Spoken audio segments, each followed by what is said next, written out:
Hi, and welcome to the Breakaway Entrepreneur Podcast, where we explore the entrepreneur mindset and the characteristics and traits that lead to success.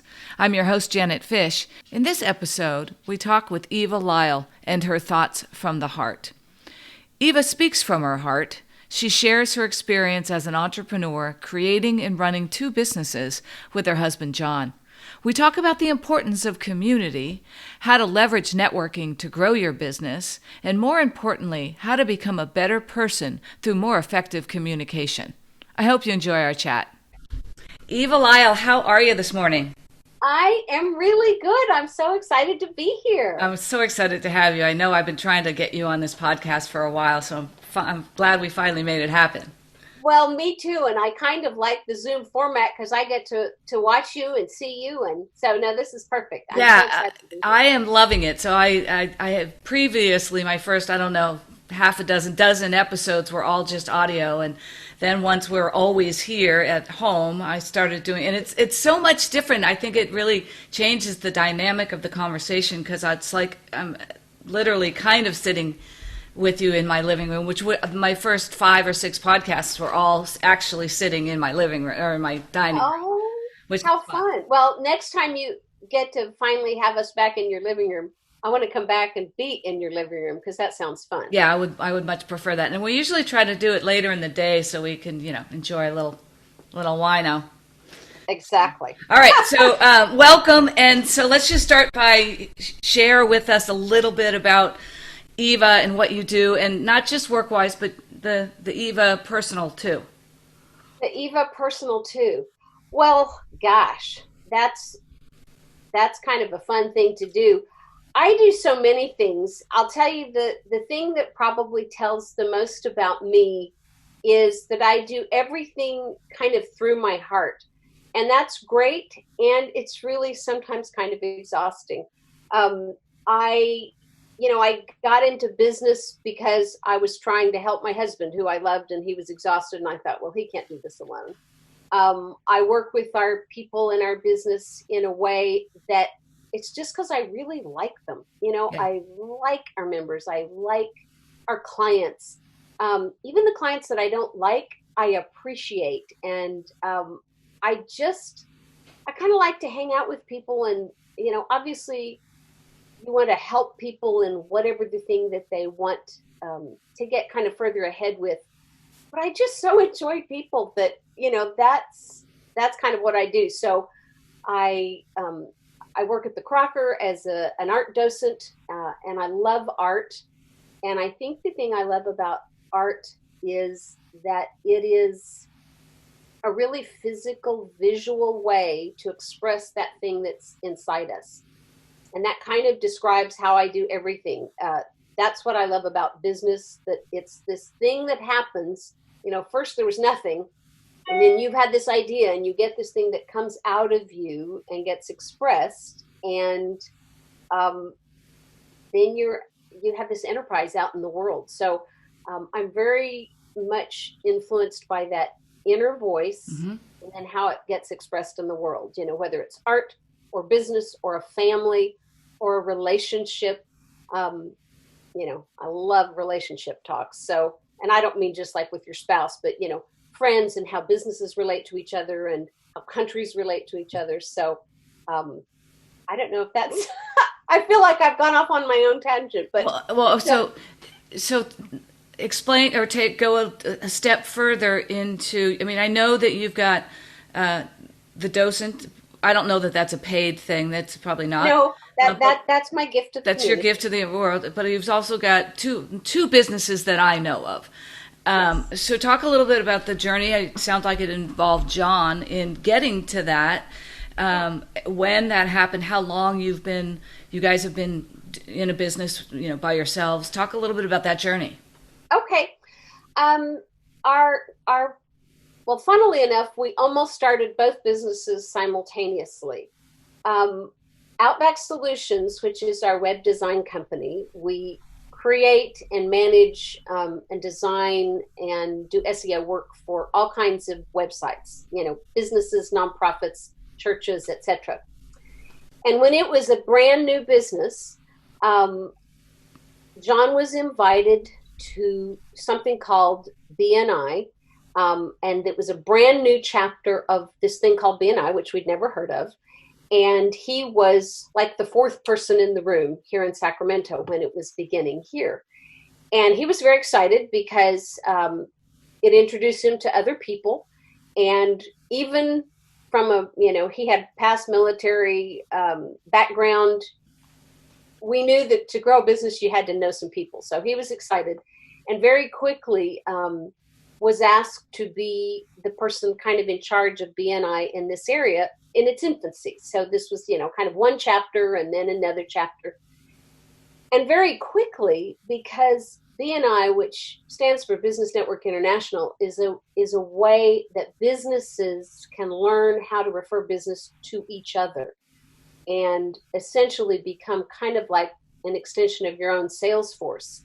So we knew that we needed that. And so when John started, it was so new in this area. It had never been here before. It was very successful, grew very quickly. And in a fairly short space of time, he was in fact starting multiple chapters at the same time. And this involved, training and going to meetings and finding people and helping them, grow a chapter. But I could see even he couldn't be in his own chapter and grow these other chapters at the same time. So I, in fact, became the member in BNI for Outback Solutions. So what was really cool about that is, I was learning about business itself, and I was learning about our business, Outback Solutions. I didn't build websites or anything like that, but I was the person who would, I was kind of artistic director and the person with, that kept an eye on the money and the people and that kind of thing. But it was a really good way to learn what BNI was like. So at that time, John is off growing chapters, so I became the member. And I'll tell you a little secret that I learned about business that was a huge shock to me. I actually thought that people in business absolutely knew what they were doing and that I was new and did not know what I was doing. What I learned about fellow business people in my BNI chapter, which was really important to me, was that everybody was kind of figuring it out as they went. And that allowed me to relax a little bit because I had in my mind, okay, this is what a business person is or does or knows. And I didn't know any of those things. I didn't know what to do. It's on the job training. And so what was kind of neat about the early days is we were all learning together. BNI was growing rapidly all over the world. Now it's in like 78 different countries. But when we started here, it was just beginning that really sharp growth period because it was such a new idea, I think. And so the great thing was, after having been, in the Army life, John was an officer and I was a really awesome Army wife. I even had a badge that said Army wife. And but I realized it was absolutely fantastic training for business, because when you train in the military or you're, the spouse of someone who's in the military, there's a lot of discipline involved. There's a lot of working for the benefit of the greater good involved. There's a lot of, I'm going to say effort, but I don't mean like straining, although there's plenty of straining, but just like there's enterprise, even in the military, you've got a bigger vision for what's going on. And I think that was such a good idea coming into business, because we didn't really, honest to goodness, know how to run a business. But we knew people were awesome and that they could be led, and that if we did something that benefited them, then it would benefit all of us. Yeah. And so the giver's gain philosophy in BNI really attracted us. And of course, I loved my husband, so I thought, well, whatever I can do to help him, which, these days, practically, you almost can't even say that because it sounds like I'm, letting the feminine side down. But honestly, that's not you. I really I really appreciated all he was doing. And honestly, it dragged me into the business world because I would have probably been quite happy like in the nonprofit world. I always was interested in business, but I never saw myself in business because I always had this very, weird idea of that I mean, this was something when I was little. I always thought before I did something, I should know how to do it. Like I can remember as a child, my mother offering me ballet lessons, for example. And in my little, kind of 6-year-old head, I thought, well, I can't take ballet because I don't know how to do ballet. And we'd never learn anything if we had that philosophy, right? I know. I mean, this is what's so ridiculous. I mean, I still have this very weird backwards way of thinking. And the fact that our businesses have been successful, very much John has been amazing. But what has my part in this has been that anybody can be amazing if you just keep doing it. Yeah. You just keep showing up, you keep loving your people, you keep caring, about the greater good more than you just care about like, can I make a buck or whatever. And I realized this forced me into an on-the-job training that I kind of had to do because that's what was happening. And I did learn on the job, and I learned from my fellow business professionals. This is why I love what you do here, Janet, is this is how business people learn from each other. That's right.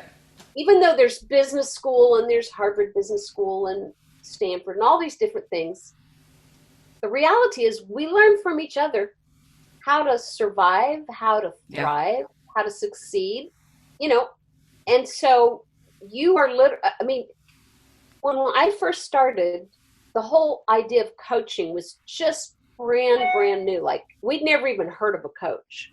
When we came from Australia, we'd never even heard of it. And, but I quickly got the idea that this was super cool for one thing, and obviously really needed. And so we latched on pretty quickly and decided having someone kind of outside your own head, coach you, guide you, ask you good questions. So anyway, I love what you're doing because this is how we fellow business people survive, is learning from each other. It's interesting because I have an MBA, and I went into a W-2 job, and I worked in corporate America till 2005, and and then I became an entrepreneur, and even then I didn't use what I learned in business school. I mean, because, they might teach you how to do some accounting and some things like that, but to really be an entrepreneur and be a successful person, I always say it takes a community, and it takes other entrepreneurs. I mean, business coaches are awesome and great. Obviously, I think that's true. But even without that, just the learning from other people and being able to talk about the challenges that you encounter is really important. So you guys run 2 businesses, and I know that that's challenging. I've run multiple businesses myself. How do you maneuver that? How do you know where to focus? I mean, granted, there's 2 of you, which probably helps, but running 2 businesses is a challenge. I'd love to hear how you guys have done it so successfully. That is a great question, and one that is being answered literally every day as we figure it out ourselves. The thing that makes the biggest difference is we have grown a team in both of our businesses. We learned in about 5 seconds that you're absolutely right. In entrepreneurship is not you alone doing something. It might be you that had an idea of something, but we were counseled very early on in our business. In fact, the then CEO or CFO, I guess, of BNI, Norm Dominguez, sat down with us and said, because we were asking the same question, BNI is all about, we had a business and we were promoting our business through BNI, and then we started growing BNI. And then we had these 2 things like, how in the heck is this going to work? And so Norm sat us down and he drew this little piece of paper and he said, tell me all the things you do, whether it's accounting or look for new clients or build websites or start chapters and all. And he said, in the beginning, your name's in all the boxes. He said, your job is to get your name out of the box. Yeah. Whoa. And so first thing we started with was someone who could do our accounting, because I was so far behind that who even knew if we were making any money? So we quickly, hired an accountant and got that started. And then we started growing our BNI team. And what was really great is that was the fun part.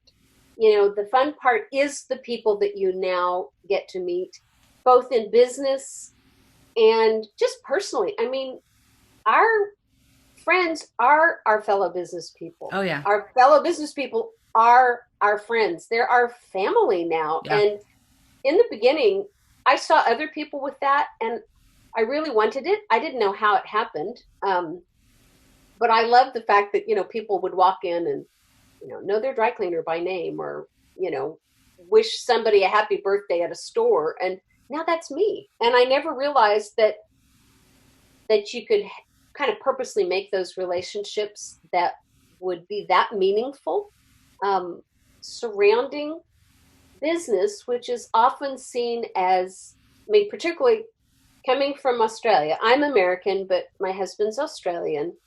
And spending 20 years in Australia, and sometime, a couple of years in England, there's a certain type of way that people look at business that kind of, they look down on it like it's just about money making, or it's the trades, whatever that's supposed to mean. And I have come to have such incredible respect for people that are working on behalf of some idea, whatever the idea is. I don't care if it's I know an entrepreneur who her big idea through need has been to create this kind of a walker, for someone who needs a walker, but with a little toilet seat in it, that changed people's lives because of what they needed. So I love helping a great idea get further. Yeah. And so when in two businesses, the team is the thing that you have to have, and rely on them heavily. I think the fact that John and I both work in both businesses. I work with the people though. I don't work with the design part of Outback. And I don't even start chapters or anything in BNI, but I support our network that supports the members. Plus, I pal around with members because I love them. Yeah. Well, thank you. And it's interesting to me because I understand when I was in corporate America, it was like you went to your job and then you came home. And yeah, you'd find some friends.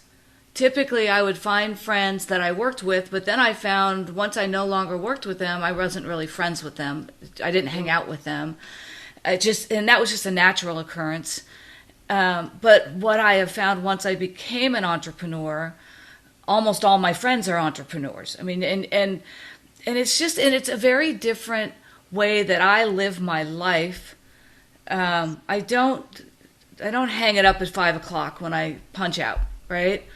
Right. And I probably will. I know I work less. I don't work a 9 to 5. Now I'm playing golf every Friday, so I don't work a whole lot on a Friday.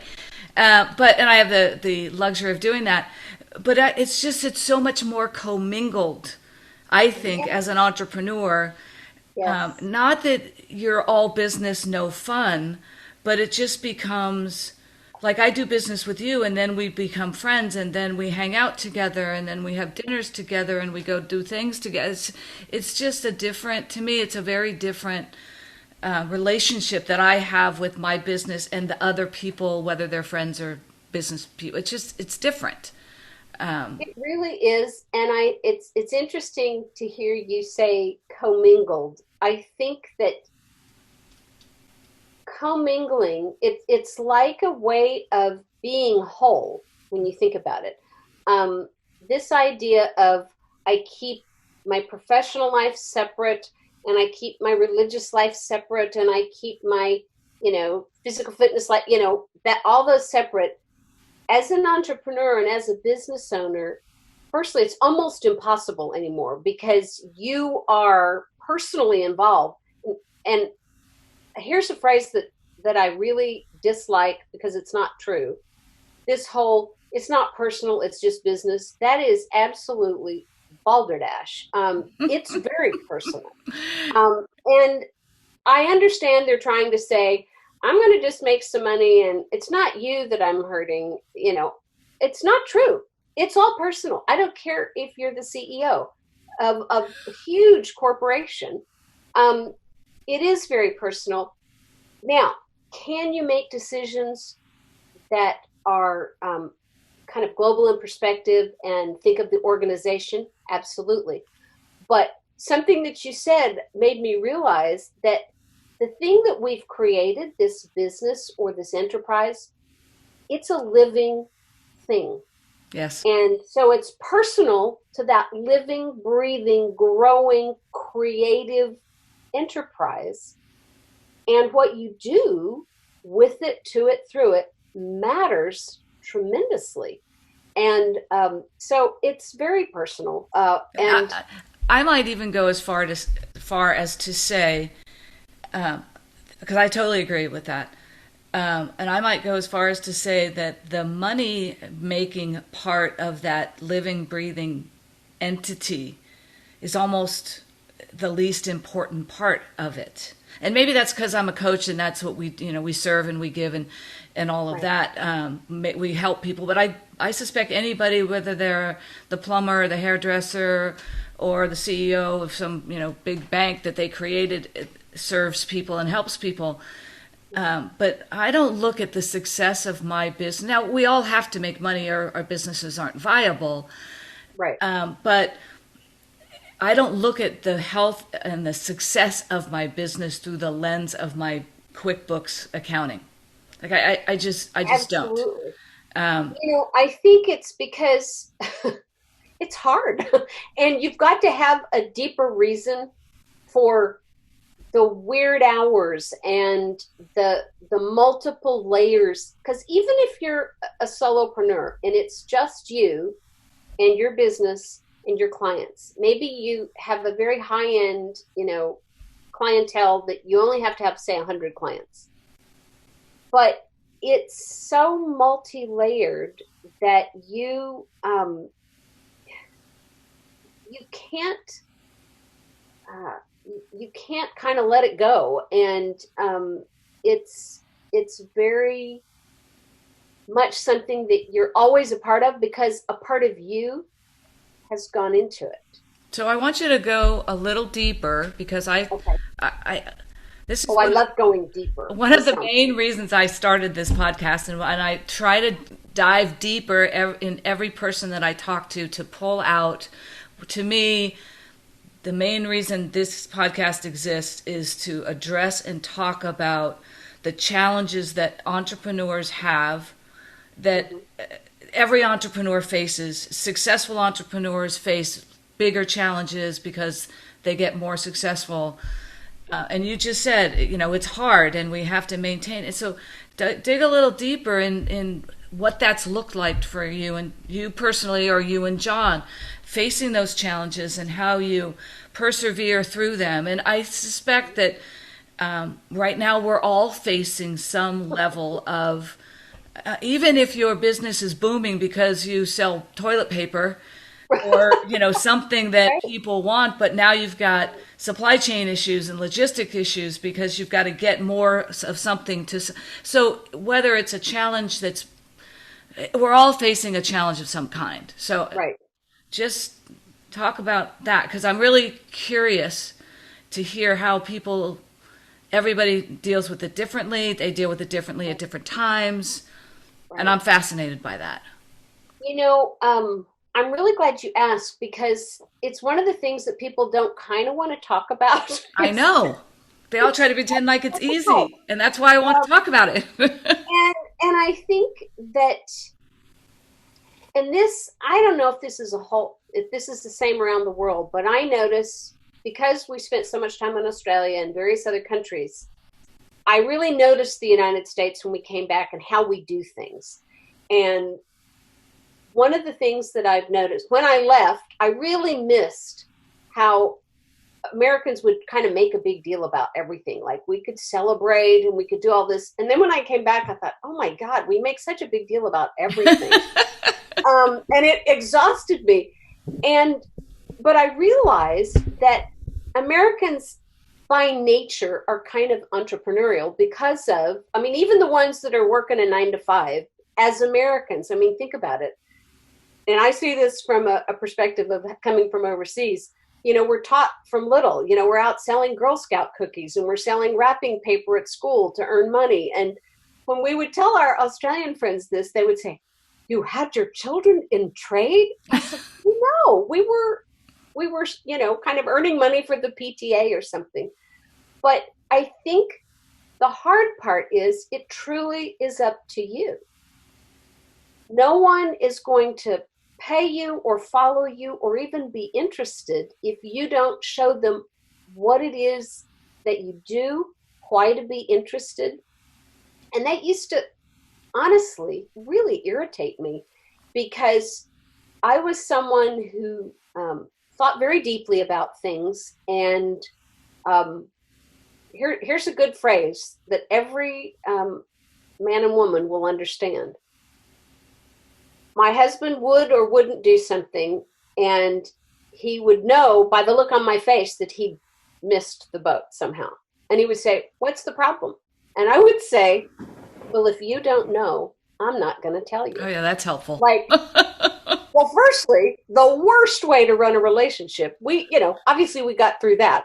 But it's that the freedom is you get to decide all the way around all the time.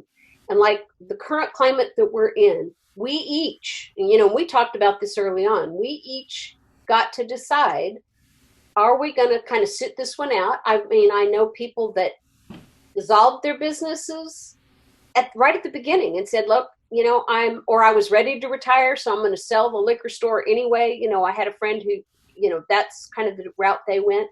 So the glory and the pain is the same thing. I get to decide. And for the people who I think that tend to follow that inner voice can't help but be entrepreneurial in nature, even if you're volunteering, like I do for the Crocker. You're going to come up with ideas and enterprises, which just means it's an idea that's got legs on it and it's, going somewhere. And the hard part is you feel everything, particularly if you're someone who feels. Mm-hmm. I can remember the very first, way back in the day, when a BNI chapter eventually just had kind of run out of steam, and it's a little group of people left, and they said, we just don't want to be a chapter anymore. I cried as if there had been a death in the family. I kid you not. And we felt like we'd failed them, that we'd done everything we could, and that we were failures because we didn't know that business includes failure. Yeah. That's just part of the deal. And we didn't know that at that stage. Now we do, and we try to do as much as possible to not have as many failures. But the thing about business is, the hard part is, if you just keep going, you're going to have more successes than failures. That's it. You're going to have more successes. And I remember a time, a friend of mine had said, I can't remember what it was we were talking about, but I was hesitant to do something. And I said, I guess I'm afraid of failing. And she said, no, you're afraid of succeeding. And I thought, what does that even mean? And what I realized, succeeding means one thing after another. It's not like I get an Academy Award or I was named, Businesswoman of the Year or something. It means I keep doing it. Yeah. You just keep going. And that's why it's so important to have a relationship with other entrepreneurs, because for each other, when we there are days, and everyone will have days like this, usually at least once a week, that you think, forget this. I'm going to be a truck driver. How hard can that be? Of course, truck drivers have days like this too. But I think that that's the thing, that you just have to keep going. And, the rules change constantly. That's right. I mean, do you find that, Janet, that the rules of the game change? Oh, yeah. Well, and I agree with you. I was just thinking of, I don't know whether it was Superman or who says, but with power comes responsibility, and I think that's what I was thinking when you were saying that. With success comes more responsibility, especially as you're growing a team of people who now are working for you. They're maybe not as entrepreneurial, and they depend on you for a paycheck. So responsibility comes as you grow successfully. And I think that the thing that I think hit me, and that just goes back to one of my Achilles heels, is I don't like to be vulnerable. And that goes back to, I'm sure some way I messed up from my childhood and whatnot. We can go through therapy for that. So at the beginning for me, the thought of asking for help was just really, and I still struggle with it. In fact, I did go, and Anne Browning, who I don't know, you might know her. She's been on the anyway. So she's on future on the podcast. But I was working with her through this deal I have with vulnerability, and she said, so every day for a week or however long it was, you have to ask somebody for help. And I ended up having to make up things to go ask my neighbor for help or whatnot, because I was going to do what I committed to do. But right. I find that's a hard thing for a lot of entrepreneurs to do. Yeah. I think that, and I see it in my business, people who have this outward, everything's rosy and the business is great, and then they come to me and they show me their financials and they're just making it all up because it's not true. And I just think it's really important, and that's one of the things, many things I love about BNI, but it is, at least in my chapter, and getting to know a lot of people in other chapters, right. It is a place where I have absolutely no qualms about calling somebody up and say, hey, I need some help. That I learned so much in the very beginning. In the chapter I was in fact, Dr. Chris Gibson, who is a chiropractor, is still in BNI. He's one of our 20-year members. And he was in that very first chapter. And what was so powerful about Rick Murray was also in the same chapter, and he's still a member. Those people, firstly, you can't show up weekly with someone. I don't care what capacity, whether it's a BNI chapter or an AA meeting or whatever. You cannot keep showing up with a group of people and not eventually get to burying yourself and finally saying, well, this is really hard, or I can't do this, or I don't know what to do next. And I think that learning to recognize that someone else could do a thing better than you is really powerful, and that you can meld them together. Yeah. It's not an either or, that you're better than me. Thank God you're better than me. What if I can take your better and my better and, weave them together to something? And I think I think this is why chambers are so important, chambers of commerce, they're chambers, and they're better and worse chambers, obviously, but why they're so important, and why any way that you can kind of gather together and support one another, it's almost, to me, business is another spiritual expression, quite honestly. Yeah. Because, you got to make some money or it's technically not a business. Well, according to the IRS anyway. But you've taken this kind of, idea or philosophy or product or whatever, but someone's had an idea, they've had a thought, and then they have to get it out into the world. And it's really kind of amazing how it works. And I used to be really annoyed by business because I felt I didn't like the people that you were describing. The people never told you the truth about how they felt in the process Right. of business. Right. I have to be perfect. I have to Yeah. be whatever. That's been my role, is to not be that way in our business. Now, I don't know if John's appreciated it when I burst into tears and said, well, this just isn't going to work.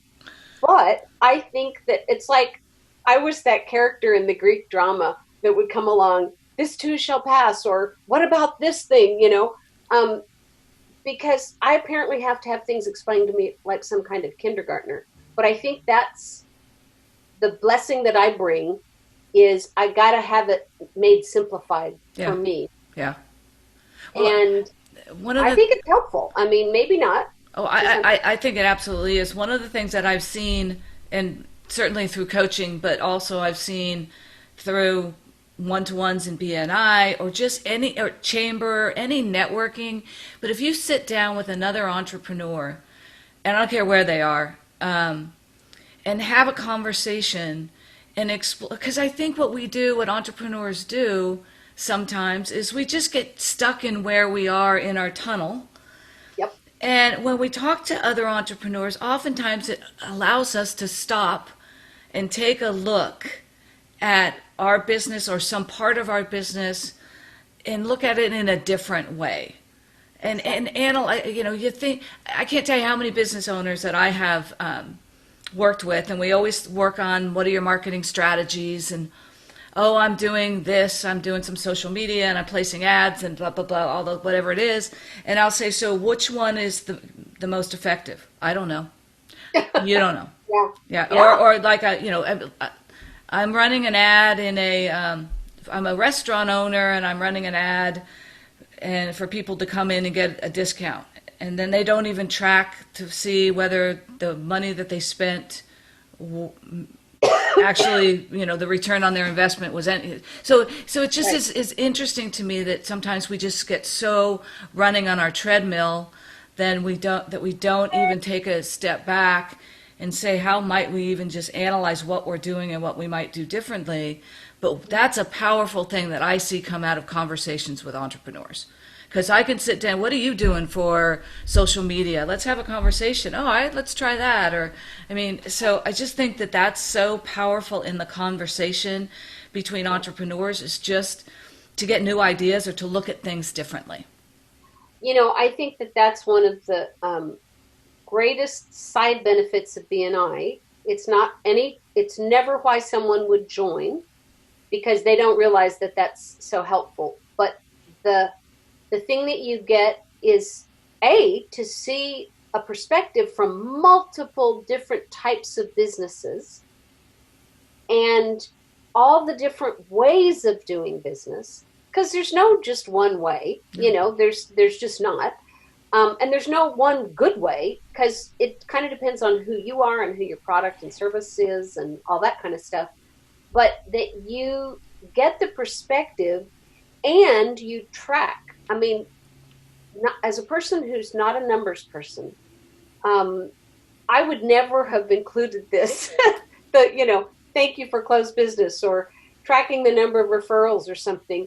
But what's very powerful about that is it does exactly what you just said. It forces you to pause and say, oh, wow, either BNI is really working for me, or it causes you to say, I haven't gotten a referral in 6 months. What the heck's going on? Am I not sharing my message? Has my chapter fallen asleep? Or is it in the middle of a pandemic? What's going on? But it forces you to notice, because you've asked yourself the question. It pops up on your phone, referrals given or whatever, and you think, geez, that's kind of low this week. Or, I'm not being out there on the behalf of my members or something. But it really is, you gotta asking gets you out of yourself, and asking opens yourself up and puts you in a place of willingness to hear something different. Yeah. And if we don't ask, and we hate to ask because it makes us feel stupid or look unsuccessful or, think we don't have the answers. I think if I try to really praise anyone who asks for help. I mean, seriously.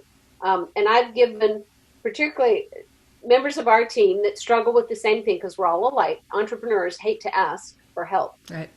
And I've given, just like you did, I want you to go ask 3 people for help in the next 24 hours. What? And they'd call, okay, I asked so-and-so, I asked my husband to pick up milk on the way home, or, whatever it was. Right. I remember when I was working with the coach a number of years ago, Jennifer Landers, who's no longer in BNI, but absolutely fabulous kind of creative coach.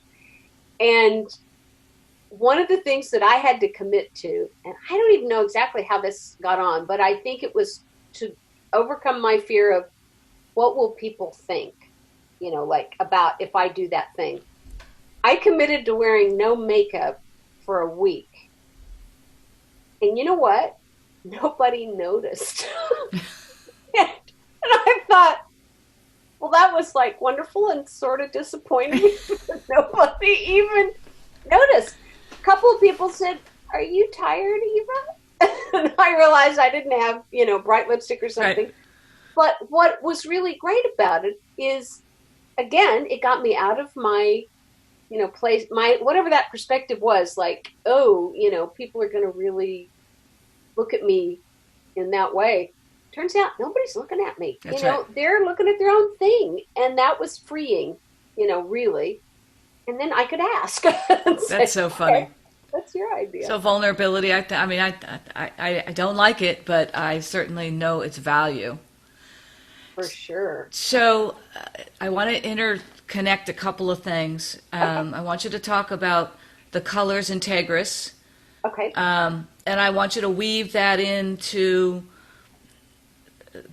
I'll use the word intuition, or our thoughts in our heads.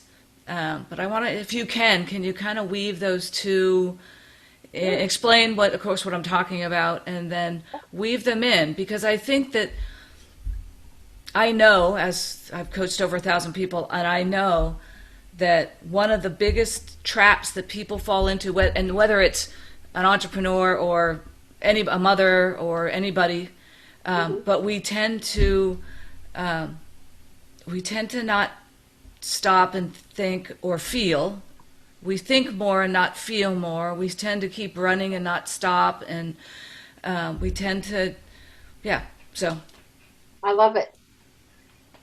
The colors, the Integris colors, is something that I fell in love with at a BNI conference a couple of years ago. I was speaking, as we do in BNI, one of the best ways we get information about business is creating relationships with other people. And so I was talking to a wonderful gal from Minnesota who we just both had a love of color. I showed up at this coffee meeting and we both had colored pens on the outside of our notebooks, and we kind of like, oh, what's that all about? Well, it turns out that her company, Integris, was a company that helped train people in how to notice and listen who they're with, so that they can speak the language that they need to be heard. And if anyone has ever taken a DISC personality or behavior test, it's based on the DISC system. And the colors kind of replace the, I can't even remember what DISC stands for, but it's like direct, intuitive, something. I can't remember. I've done it, but I don't remember what it stands for either. Colors were so much easier for me. The reason that I got excited about it is, and that I wanted to bring it back to both our BNI region and just people in general, is that what I noticed, it was the hard part, both in BNI working with chapter members or in Outback Solutions working with clients, etc. The hard part is when people don't communicate and friction happens. And if there's a little bit of friction, either someone just fades away, whether it's a client or a BNI member, or they come out fighting, and they, want to tell you a thing or two and you don't know anything, and there's upset. Well, as a person, I'm a Libra, a born, that lovely balancer. I don't like upset. actually, there's very few people who love upset. A few people, the stirrers, they kind of love it. But mostly people accidentally fall into upset. And the colors gives you a way to realize we're all listening for something different. For example, a red wants to be very direct. Give me 3 bullet points and tell me what you need me to do. Or, ask me, what is it you need me to do? A yellow is someone who's more people-oriented. A red is more task-oriented and is faster. A yellow is speedy and fast and wants something, but they're more people-oriented. So the yellow person is more concerned with their team, the people in their chapter, the people that they work with in their mortgage firm, their family. But they see it from the team perspective. A green, when you kind of move around the clock, is someone who's very people-oriented, but they are more considered. They take a little bit more time. They don't make a decision immediately. They want to check with their business partner or their spouse or check the school schedule before they commit to a meeting at 7 a.m. in the morning. Then you keep moving around the clock. A blue is very considered and more interested in the task and the information part of things. And how that is expressed in them is these are the people who love good systems. They create systems, they maintain systems, they appreciate them. So how does this work when, in communication? If I'm communicating to a red and I start in my very yellow-green self, and as my husband so beautifully describes, that I will start with the birth of Jesus and work forward, and he will say, what is it you need me to do? And that used to really make me mad, I have to tell you. But now, having done the colors and having worked with Integris, I realize, my God, how has he survived me for so long? And how have I, he would say, he would be direct and I would burst into tears when we first met. And we were kind of opposites on the color wheel, but love brought us together. And I'm going to say that intuition is a very powerful place where love resides. And intuition is that real thing inside you, the real part of you, that knows what to do next. Colors simply help you notice, oh, that person may be different than me. Maybe I could try something else. And your intuition kind of guides you. You might learn what a red does or what a green does or what they need to hear or what they don't need to hear. But your intuition is when you're finally willing to believe that there's something in each of us that's very powerful. And if I could speak from that place to that place in you, then we're going to connect. And so the training brought into the BNI world was to help people communicate better within chapters, to help people communicate with anyone they're going to communicate with. Because if you can connect to the real place inside of you, firstly, it's more delicious and it's more fun and it's more interesting and it's just real. And people recognize real. And I think in business, if you can come from a real place of caring about your client or your customer or your patient, even if you have one tiny, maybe you sell nail polish. You just want to sell really good nail polish. And I've just had to buy nail polish for the first time in 10 years because there's no one to do my nails and I've had to do my own, which I know, first world problem. But I found this little company that sells these great little nail polishes, and they come from this real place. We believe everyone should be able to have beautiful nails no matter what. No matter that you can't afford a manicure, no matter that all the manicurists are closed and on lockdown, So that real place is where intuition lives. Mm-hmm. And intuition, the more I think we can encourage each other to trust that intuition. And with colors, it just like points the way, hey, listen. Yeah. If I listen and notice, and I realize that I've completely gone off the reservation because you would probably prefer me to be succinct, but well, I'm a red, so I I would answer your realize, question quite differently. But this is fascinating. I don't know if I've answered at all kind of what you were interested in, but I love that you asked. Firstly, I mean, I think it was kind of intuitive to see that the colors and intuition really do work together. So can I say that for when and I'm a red, I probably have some yellow in me too, but when I went through that, and I've been through the color training a couple of times, so I'm no expert in it at all, but what I gleaned out of it was a couple of things. One is it's a great way to craft a marketing message. Yes. So let's say I'm going to go do a Facebook ad or any kind of an ad. I'm going to make sure that something that I say in there touches all four of those colors, right? So there's got to be something that draws in each of those people.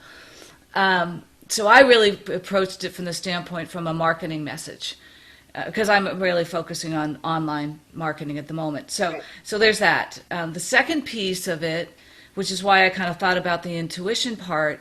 If I'm having a conversation with somebody who is a blue or if I'm having a conversation with a red, we're probably more on the same page. We're both succinct. But if I'm having a conversation with a blue, and I'm not a detail girl, and I don't want to go through all of that, but if I'm listening to what they're not saying, I can just tell by their body language or the look on their face that whatever I'm saying is not connecting with them. Right. So to me, the intuition part also comes into play when I'm having a conversation with you, and you can even have that conversation over Zoom, and oftentimes you can tell over the phone, but I'm skilled in that because I'm a coach. But your intuition, if you're listening for what they're not saying, is saying, all I'm hearing is blah blah blah blah blah blah blah. You're not talking to me in a language that I can understand. Right. And I think that's what the two of those also are super powerful when you combine the two of those. I absolutely agree. And I love that you brought it back to a marketing message, because honestly, everything's, excuse me, it's kind of a marketing message when you think about it. Mm-hmm. I want you to listen to me. I mean, I want you to listen to me because it's more fun. But I get more out of it if you do listen, and you get more out of me if I listen to you. Yeah. And even though we may not all speak the same colors, we all are capable of all the colors. And I find that my color training really helped me be appreciative of all of the colors, so that, like you, if I see there's a lot of I can tell that I've missed the train, and they're just out of deference or kindness, they're still here and they're not asleep. But I'll try to either bring it back or ask a question to kind of get me back on point, or what do you need from me? And I think that that's probably one of the greatest things that I've learned with working with my husband, who is that we're so opposite in how we communicate, which, that's probably what attracted us, because that's something fun and new. Through him, I've learned to finish a sentence more quickly and to get something done. We used to joke that we are the, immovable object and the irresistible force, what happens when that meets. But we've learned so much from each other. And I think the more that you are aware that other people are different than you, right, and you appreciate that and you value it, and you even say, okay, details may not be my thing, but I'm talking to someone who really needs details. So even though details are not my thing, I've had to learn to know, when something's happening, and send them the appropriate Zoom link and tell the time, and, all of those things, because it matters to them. And the reason I do it is because I love them, or, I want to connect. And that just makes it more fun, really. Yeah. Okay, so let's see. We're almost in an hour, so I'm going to try to wrap it up. Okay, Because cool. actually, I could just sit and talk to you all Well, afternoon, we could. and I'll have you back, that for sure. And so I'm thinking the answer, and so I'll just tell you what I think the answer is, and then I'll ask the question. You go in whatever direction you want to go into. I love this. It could be It's a new game. It's a new Here's game. the answer. What's the question? So I think the answer might be something around ZimZoom networking.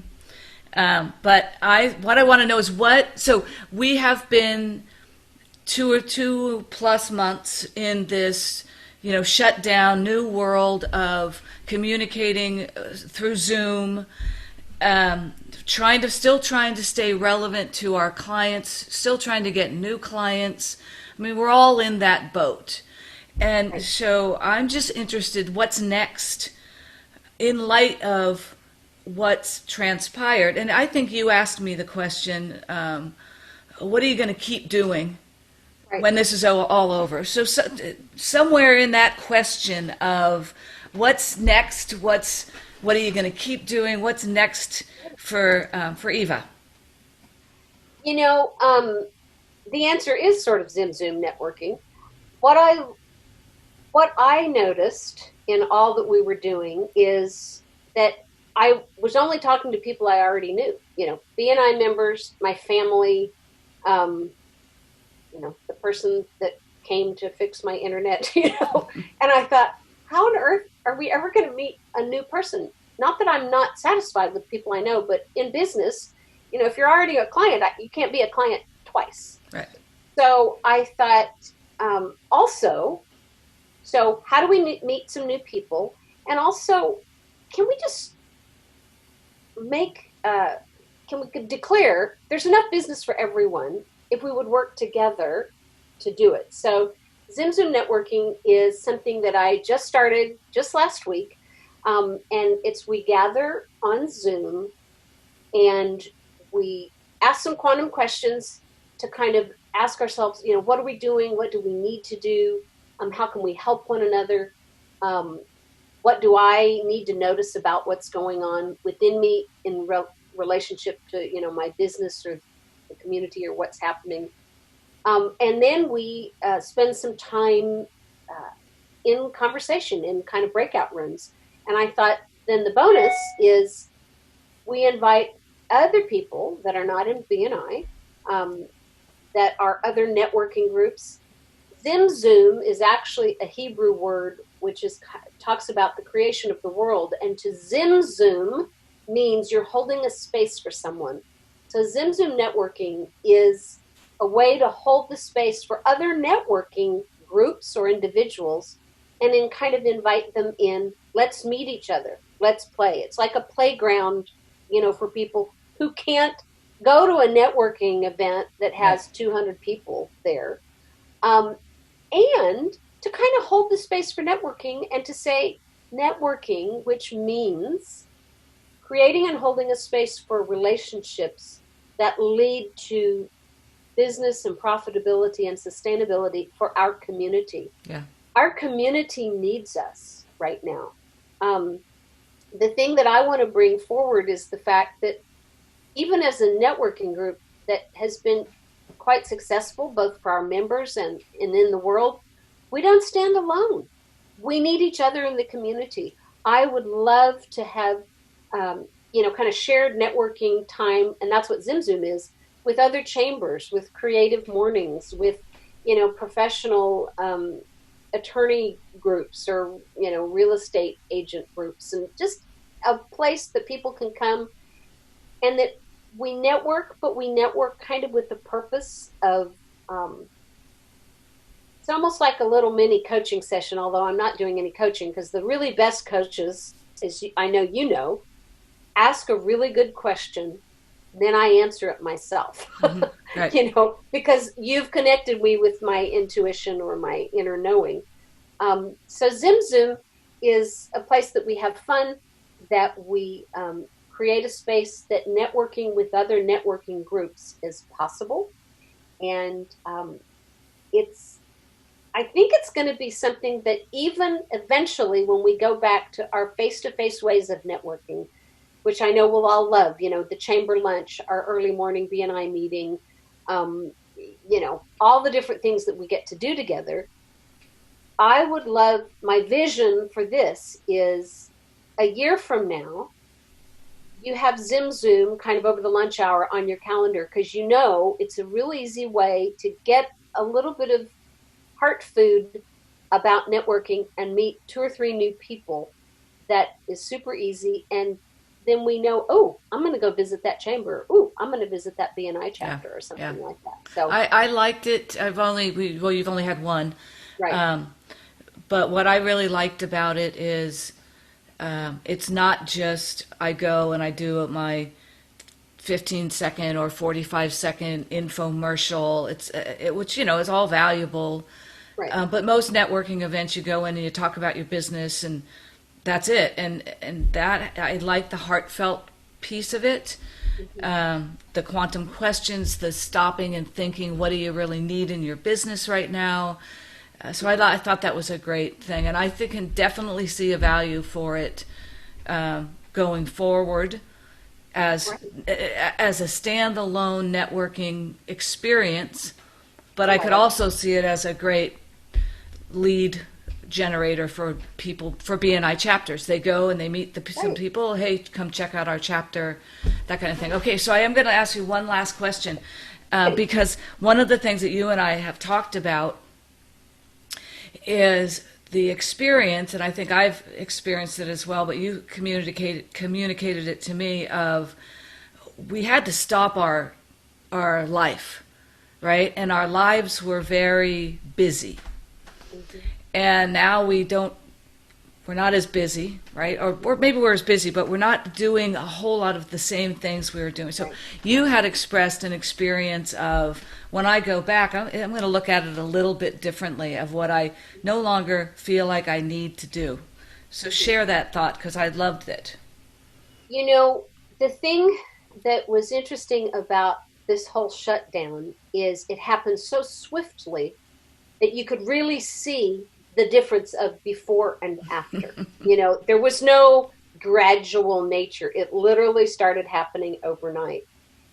And the thing that, firstly, I was really relieved, because we had been so busy that to stop felt really good. And then I started realizing that I can have time, and I started purposely doing some things. I've always had early morning quiet time for, prayer, meditation, that kind of thing. But now John could kind of join me. We did our separate things, but we could sit quietly in the same room, and we really liked how that started. We were having more time for daily walks and bicycle rides and that kind of thing. The thing that I've talked to several people about, including you, Janet, was, how will we know if we're not doing that? And I realized I'm going to keep the things that I know I need to have in my life.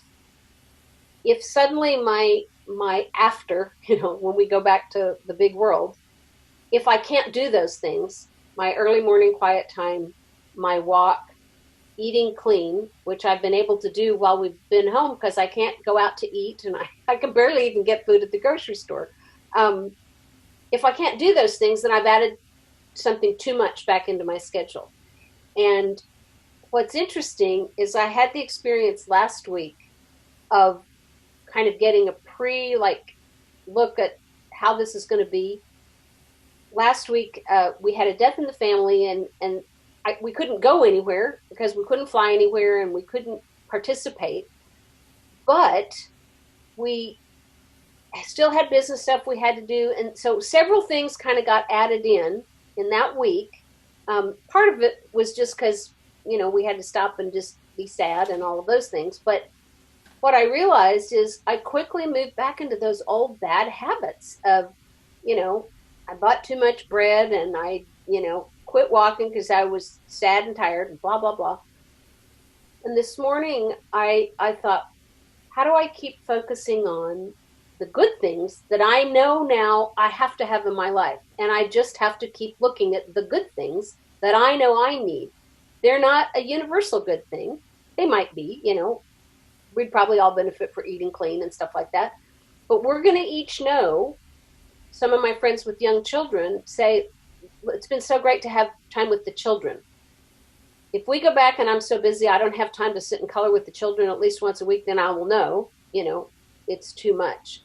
But I want to carry forward noticing what my life is like and noticing whether I feel peaceful or joyful or not. And I think it's okay to choose peace and joy, even in business, even in marketing, even no matter what we're doing. And scheduling had gotten out of hand, I think, all over the world, obviously. Right. I think that's one of the sideline benefits. I think so, too.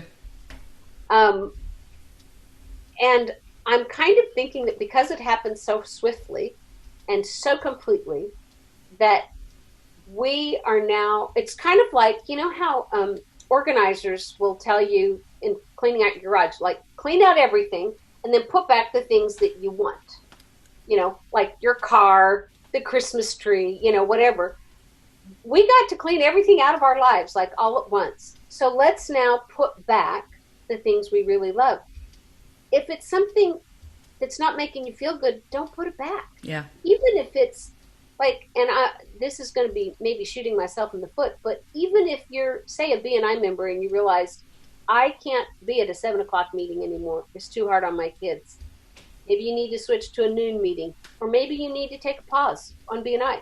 Yeah. That's okay. Yeah. I'm after supporting each of us in choosing what's good and what feels good in our lives and businesses, and supporting each other. Like, I know we've talked about this, Janet. How can you hold me accountable? Yeah. If you notice I'm eating crap all the time, you're going to say, Eva, you put too much back in your schedule. Yeah, that's what I was just going to say. For me, my experience was, I work at home anyway, but I had all the same shutdown. I can't go and do all the networking and all the things I was doing. But I threw myself into, I got to work really hard, because I don't know, like I had clients putting me on hold, and I'm like, the only thing I know what to do when I'm in this situation is to run as hard as I can run. So while I wasn't out and about, I was running as hard as I could run. And about, I don't know, a month or so into it, I just hit the wall, and we had a conversation. Yes. And I'm like, that's not working. I can't do that, right? So I'm like, I got to be kinder and gentler with myself, and I've got to realize that I can work hard, but I can't put all of the groceries back, the 5 pounds of groceries in the 1 pound bag. Like, yes. Not going to happen. But what I want to end with is holding each other accountable, because that's what I need. That's what we all need, and that is all part of us being in this together and understanding what we need, or asking for what we need, but looking out for each other, because we're in this together. And I would ask me, did you put too many groceries back in that 1 pound bag, right? That would be our secret message. You got 4 pounds in that 1 pound bag? Yeah, exactly. So I would ask that you hold me accountable, and I'd love to hold you accountable as well. I love that. I appreciate that. And the thing that I'm asking myself is, am I in joy? Am I in peace? If I'm not, I've probably added something more back in that I shouldn't have, or I've not asked the right question, or asked for help in a particular way. But I love that, and I think just asking one another will be one of the kindest things going forward. Of truly, how are you feeling today? Do you feel peace? Do you feel joy? Do you feel energized? And when that, not really, just the asking will be such an accountable gift, because you'll know immediately, oh, you know what I did? I said I'd do that thing that I didn't really want to. Yeah. Yeah. So yes, I say absolutely a joy accountability partner. I think that I would welcome that. That's awesome. So, and that gives me a reason to check in with you every week. So that's right. And then one of these days, you and John will be sitting on my back patio, having a nice glass of wine and some snacks. I think it's going to be sooner rather than later. If I see restaurants beginning to open, I think, okay, we're safe. Well, and I got a pretty big backyard, so we certainly can stay far apart.